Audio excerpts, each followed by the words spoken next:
पनवेल ये मुंबई के पास बसा हुआ काफी इम्पोर्टेंट शहर है और इसी पनवेल शहर का पनवेल रेलवे स्टेशन भी सबसे महत्वपूर्ण स्टेशन में से एक है। इसी रेलवे स्टेशन से मुंबई के उपनगरीय रेलवे नेटवर्क की एक लाइन यानी हार्बर रेल लाइन की शुरुआत होती है और पनवेल स्टेशन से ही कोंकण, गोवा, दक्षिण भारत, उत्तर, पश्चिम और पूर्व भारत यानी देश के चारों दिशाओं में लंबी दूरी की ट्रेनें चलती हैं।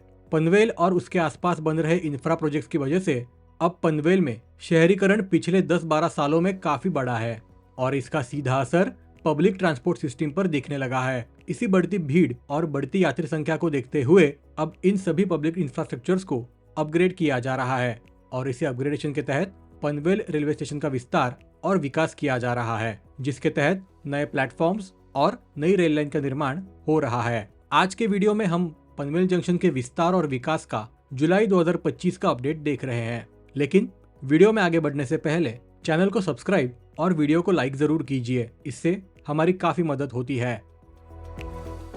पनवेल स्टेशन से मुंबई के उपनगरीय रेल लाइन यानी हार्बर लाइन की शुरुआत होती है। पनवेल से CSMT, गोरेगांव और ठाणे तक लोकल ट्रेन का विस्तार हुआ है। लंबी दूरी की ट्रेनों की बात करें तो कोंकण तथा गोवा जाने वाली सभी ट्रेनें पनवेल से होकर गुजरती है और पनवेल से कर्जत, पुणे के लिए भी ट्रेनें जाती हैं। इसके साथ दिल्ली, राजस्थान, गुजरात और पूर्वी भारत में भी पनवेल से ट्रेनें जाती हैं। इन सब के कारण अब पनवेल एक बड़ा रेलवे जंक्शन बना है।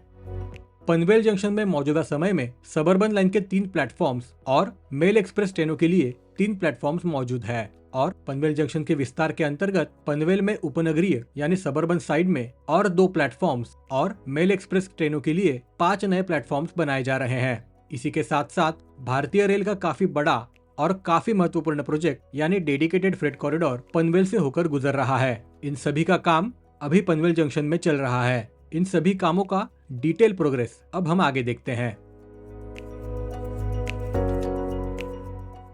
यह है पनवेल जंक्शन का सबर्बन यानी उपनगरीय टर्मिनस। यहाँ पर अब नए स्टेशन बिल्डिंग का और नए प्लेटफॉर्म्स का निर्माण हो रहा है। इस फुटओवर ब्रिज का निर्माण अब पूरा हुआ है।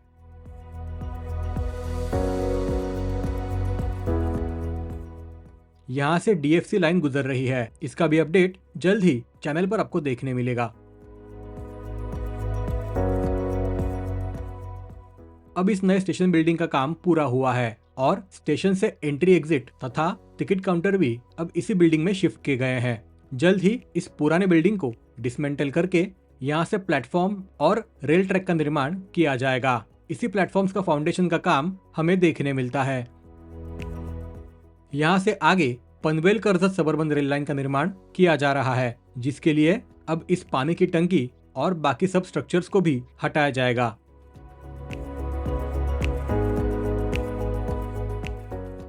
अब चलते हैं पनवेल के मेल एक्सप्रेस प्लेटफॉर्म्स की तरफ। यह है पनवेल जंक्शन के मेल एक्सप्रेस प्लेटफॉर्म्स। यहाँ पर 5 नए प्लेटफॉर्म्स का निर्माण किया जा रहा है और वो कुछ ऐसे होंगे।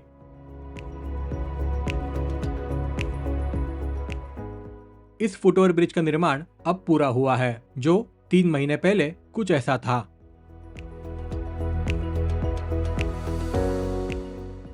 आगे भी स्टेशन बिल्डिंग्स के पियर्स का काम चल रहा है। यहाँ पर अब इस स्टेशन बिल्डिंग के स्लैब कास्टिंग का काम पूरा हुआ है। पिछले 5-6 महीनों में यहाँ पर काम के प्रोग्रेस में हमें गति देखने मिलती है।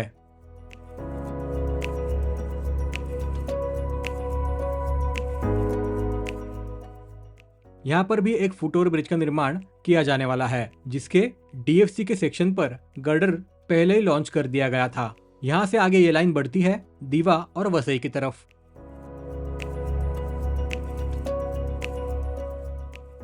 पनवेल से वेस्टर्न डेडिकेटेड फ्रेट कॉरिडोर यानी DFC लाइन भी गुजर रही है, हालांकि जिसका पनवेल में कोई स्टेशन नहीं होगा। इस DFC लाइन के बचे हुए वैतरणा से JNPT सेक्शन को भी 2026 तक ऑपरेशनल बनाया जा रहा है। कुल मिलाकर पनवेल स्टेशन के काम को संक्षेप में जाने तो सबर्बन प्लेटफॉर्म्स और सबर्बन सेक्शन में काम तेजी से आगे बढ़ रहा है। वही मेल एक्सप्रेस सेक्शन की बात करें तो अब यहाँ पर भी हमें प्रोग्रेस में गति देखने मिलती है।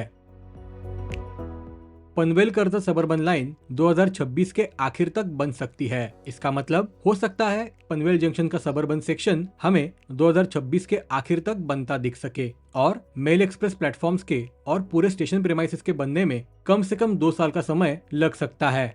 आपकी क्या राय है? कमेंट करके जरूर शेयर करें।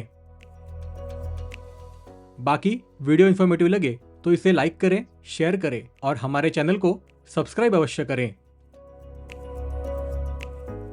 अगले वीडियो में हम मिलेंगे एक और नए प्रोजेक्ट अपडेट के साथ। वीडियो पूरा देखने के लिए आपका धन्यवाद। जय हिंद, जय महाराष्ट्र।